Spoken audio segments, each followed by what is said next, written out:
Hello people, we are Tottenham TV back here for another international roundup to check in on how the Spurs players are doing.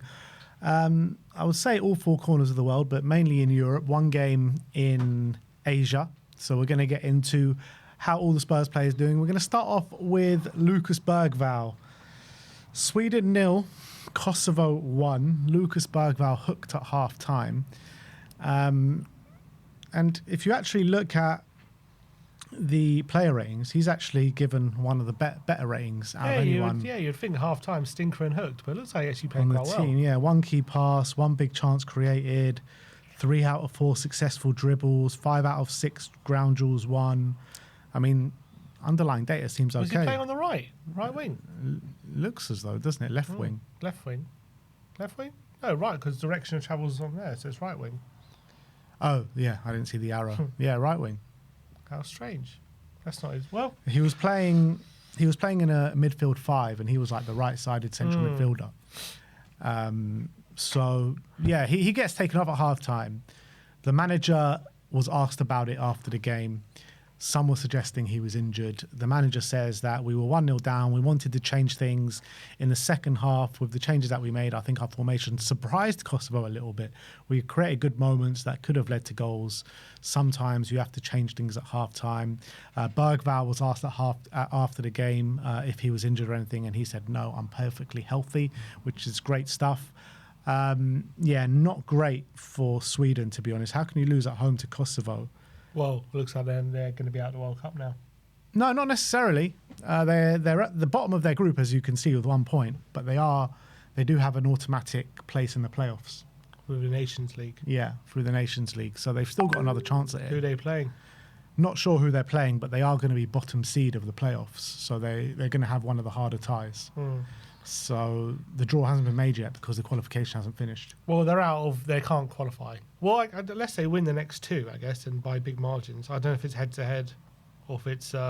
It's goal difference first, then goals scored, then head-to-head. So I guess they could technically qualify if they batter Switzerland and Slovenia and Kosovo lose. Look, I think they're probably going to be making it to the playoffs. But yeah, disaster. Their manager's now been sacked, John Dahl Tomasson. The Swedish fans in the stadium that day, before the game even, had massive banners in protest against the manager. I mean, they got such a talented squad. How can he be getting 1 point out of 4 games in that group? Is absolutely ridiculous, the talent they got. He's got to be doing much better. Isaac, Gyökeres, Bergvall. You know, so many players. must be on the watching at home, absolutely fuming about what's going on. Because I'm pretty sure when he was playing, they were doing quite well. He was scoring. He was, they were getting good results. So he must be really angry about what's going on. But look, they do have a second opportunity. Maybe Decky will be back for those games. But with the firepower like Isaac and Gyökeres, right? Yeah, you'd think. How can in that the last go wrong? 2 international breaks, they've played Kosovo twice, haven't scored, conceded 3 goals. Yeah. I'm like, how is that happening? Flopperez, that's why. Isaac at least didn't have a pre-season. Victor Gyökeres has now gone 8 games in a row without scoring. For club and country. Yeah. Uncomfortable conversations happening.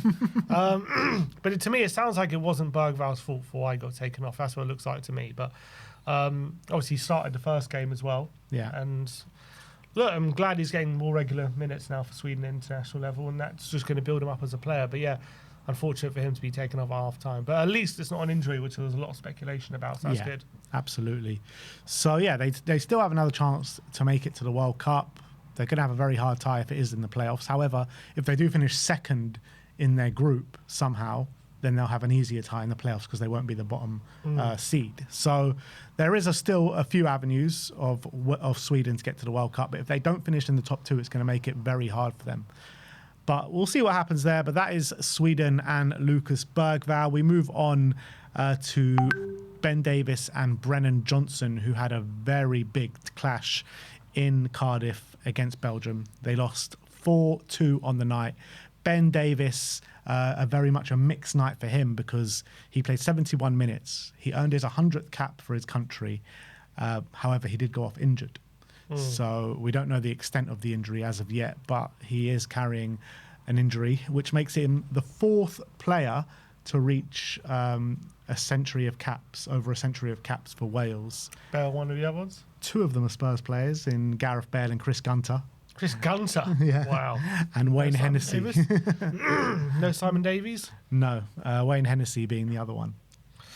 Lovely. So with the leading pair is Gareth Bale and Chris Gunter on 111 caps for Wales. Oh, sounds like Davies can beat that. Yeah, I mean, all he needs is 12 more caps for his country, and then he's going to be the leading cap holder for Wales. I don't know if you saw his.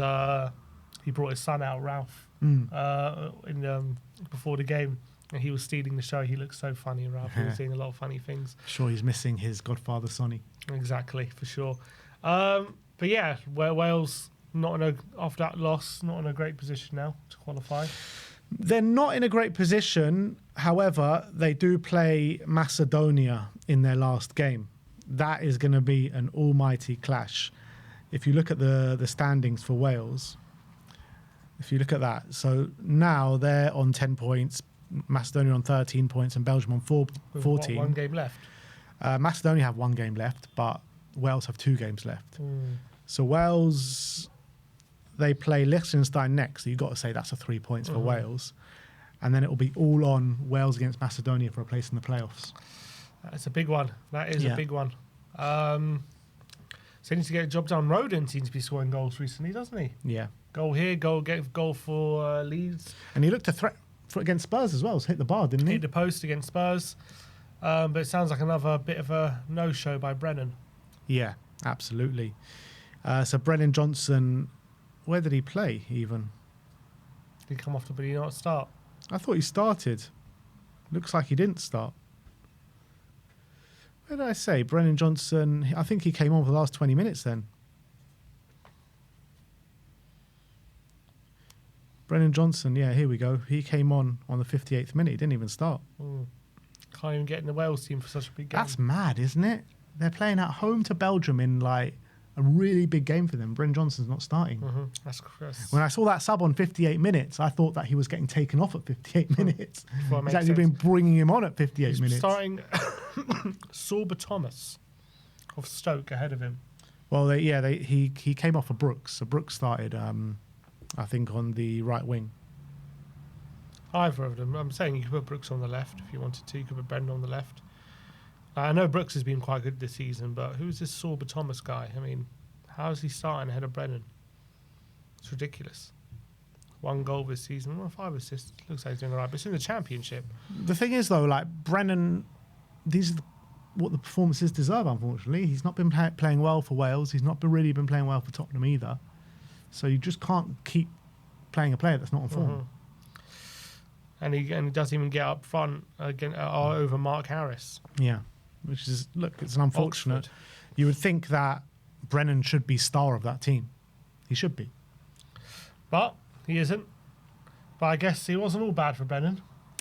Well, I don't know if you could call it not all bad, but definitely his highlight of him being on the pitch for half an hour was actually him chasing Bruno Fernandes off the pitch. Don't know how Bruno Fernandes made himself to Wales. Hey. Who calls Brennan useless, eh? Look at this. Great technique. Look, it's great wing play here from Brennan, pushing him out wide, getting to the touchline. And then at this point, I think he shows really good composure, just slowly easing him off, and then one little step and bam, you're done. The ball boy's like, get that thing away from me. Brennan's like, we're going to look at Wilson Odobert and Matisse Tel as they've been smashing up for France under-21s once again. France 6, Estonia 1. Odobert, 90 minutes and 2 goals and an assist. And that assist was for Matisse Tel with his goal as well. So, I mean, Matisse Tel seems to be scoring pretty much every France under-21 games. And now Odobert has been the real star of this international break. 4 goals in 2, right?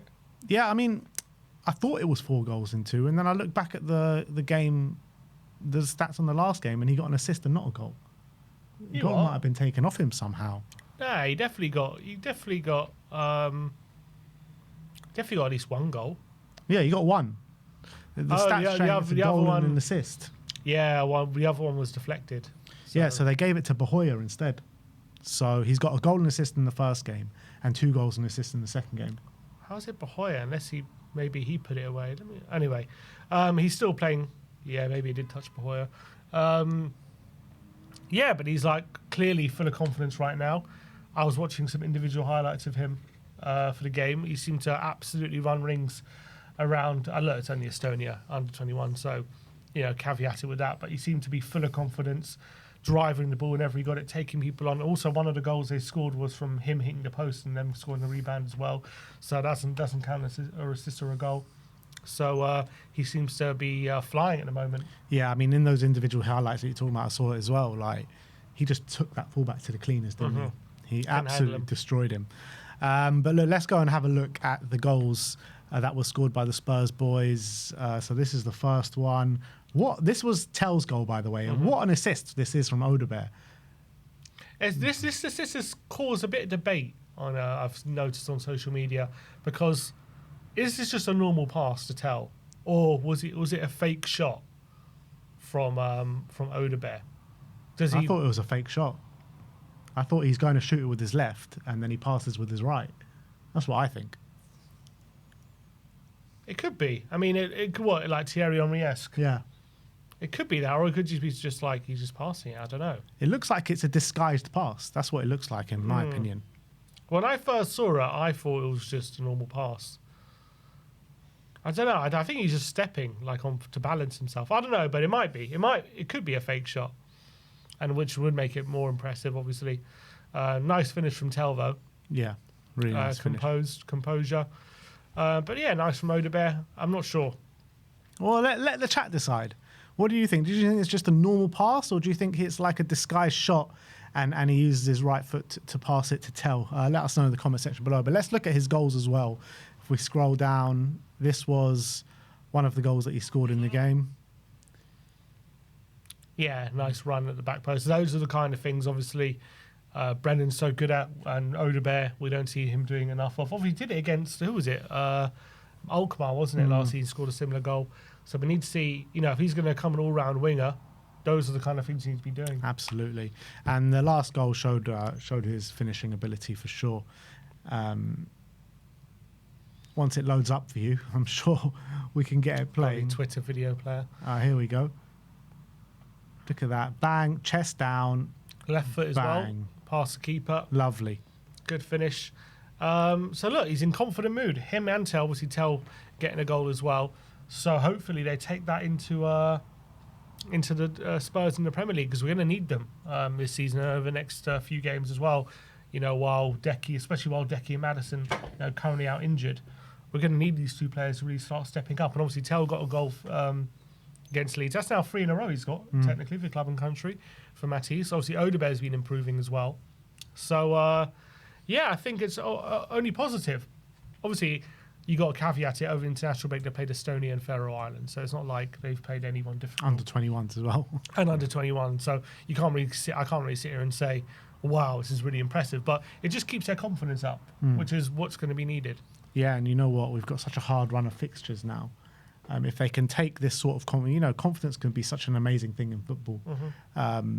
And if they can take this kind of good moment and good feeling into these games and actually do something against the Villa, Everton away, the upcoming North London derby, Chelsea, got such big games, Newcastle away in the Cup. If they can take that into these kind of games and actually do something, then I think people will start giving them the props. Yeah, and they seem to be linking up together as well again, so that's also really positive. Next up, we're going to look at England under 21s as they beat Romania 1-0. Archie Gray and Ashley Phillips both playing 90 minutes in the game. Ashley Phillips at right centre back, Archie Gray in a deep lying role alongside Jobe Bellingham, who was captain on the day. Both of them getting 90 minutes, which was great to see. In the first game of international break as well, they won 4-0, and Archie Gray again partnering Jobe Bellingham in the middle. But no Ashley Phillips. But Archie Gray getting 2 lots of 90 minutes over the course of international break with England under 21s. That's great news. Both of them. Obviously, Gray, we've been clamouring for him to start more regularly for Tottenham. Hasn't quite happened yet, but howfully it'll start happening soon. But yeah, look, great for him to play 90 minutes. And obviously Phillips as well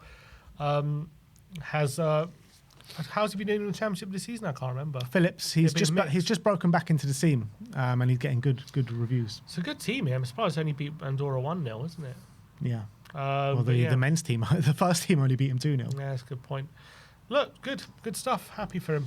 Yeah, his stats from the first game: 3 out of his 3 long balls accurate, 3 out of 3 dribble attempts successful, 4 out of 3 ground duels won as well. So all action display from Archie. And in the second game, let's go and have a look at his stats. So 2 out of 3 long balls, 1 big chance missed. Doesn't look like there's any dribble 9 attempts. out of 6 ground duels. Yeah, 9 out of 6 ground duels and 3 out of 4 dribble attempts as well. So that's good. Confident. Yeah, he's taking on those dribbles and he's completing them. I mean, what was that? 7 attempted dribbles and he's completed all of them bar 1 over the course of 2 games. So brilliant stuff from Archie Gray. Let's move on to Brazil. A shock result in Asia. Japan 3, Brazil 2. Richarlison coming on for the last 15 minutes. Brazil looked like they were home and hosed at half-time, 2-0 up. But Japan come back from the death in the second half to win 3-2. The damage was done by the time Richarlison came on. They kind of sent him on to try and gather the game back into Brazil's favour, but he wasn't able to do that, unfortunately. Yeah, should have brought him on earlier. Should have started him. Exactly. It wouldn't have been in that position. Look, has only had 2 cameos over the international break.